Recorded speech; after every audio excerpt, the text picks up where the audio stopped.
निवडणुकांमध्ये पैशाचा धूर निघतोय, हा मतांचा लिलाव आहे का? भ्रष्टाचाराच्या ज्वालामुखीचा उद्रेक झालाय. उद्धव ठाकरेंचा सडकून प्रहार. निवडणुकांच्या तोंडावर पैशाची उधळण होत असून हा सत्तेचा माज आहे.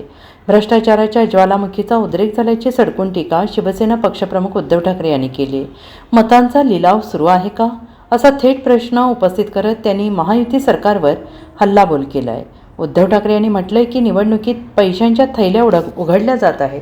हा पैसा येतो कुठून, याचं उत्तर कोणाकडेच नसल्यानं ते म्हणालेत, हा एक प्रकारचा सत्तेचा माज, सत्तेचा दर्प या राज्यकर्त्यांच्या वागणुकीतून महाराष्ट्र पाहतो आहे, अशा शब्दात त्यांनी हल्ला चढवलाय. ते म्हणालेत की आज एकही मंत्री शेतकऱ्यांमध्ये जात नाही, नागरिकांशी संवाद साधत नाही, ना शेतकऱ्यांचा ऐकणारं ना शहरातील नागरिकांचा आवाज ऐकणारे हे असल्याचं सरकार असल्याचं ते म्हणाले आहेत.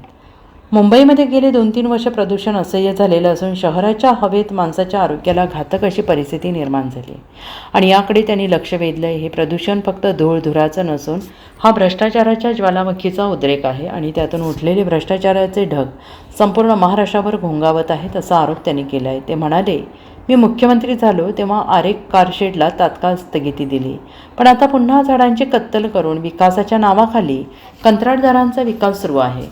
संजय गांधी नॅशनल पार्कला बोडकं करण्याचा डावपेच सुरू असून त्याचा पुढचा टप्पा म्हणजे तपोवनचा नाश असल्याचं ठाकरे यांनी म्हटलंय. त्याचं उत्तर पाहिजे. हे उत्तर मी एवढ्यासाठी बोलवलं की हे महाराष्ट्रातल्या कानाकोपऱ्यात कळू द्या की भाजपचा ढोंगीपणा काय आहे.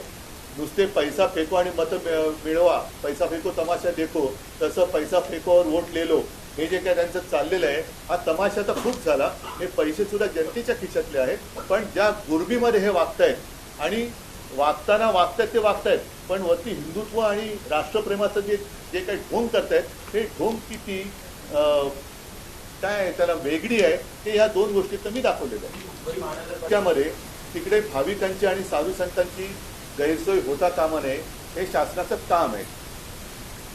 आता हे काम आहे म्हटल्यानंतर त्याच्यामध्ये पारदर्शकपणा पाहिजे. साधुग्राम म्हणून जे काही होणार आहे, जे गेल्या वेळेला झालं असेल, ते नेमकं कुठे झालं होतं याची सुद्धा माहिती आपण सहज मिळवू शकतो. पण यावेळेला तपोवन हे नष्ट करण्यात येणार आहे. आता तपोवन म्हणजे जिथे प्रभू श्री रामचंद्र, सीतामाई, लक्ष्मण हे काही काळ वास्तव्यास होते, अशी एक आपली मान्यता आहे. म्हणजे प्रभू रामचंद्राच्या पदस्पर्शाने पावन झालेल्या ज्या काही मोजक्या जागा आपल्या देशात ओळखल्या जातात, त्याच्यापैकी तपोवन ही जागा आहे. म्हणजे जुनी झाडं जाऊन त्यांच्यापासून नवीन झाडांची उत्पत्ती होत असते. अशी अनेक वर्ष हे निसर्गाचं चक्र तिथे चालू आहे. थोडक्यामध्ये या तपोवनाने आपल्यापेक्षा जास्त कुंभमेळे अनुभवलेले असतील, पाहिलेले असतील.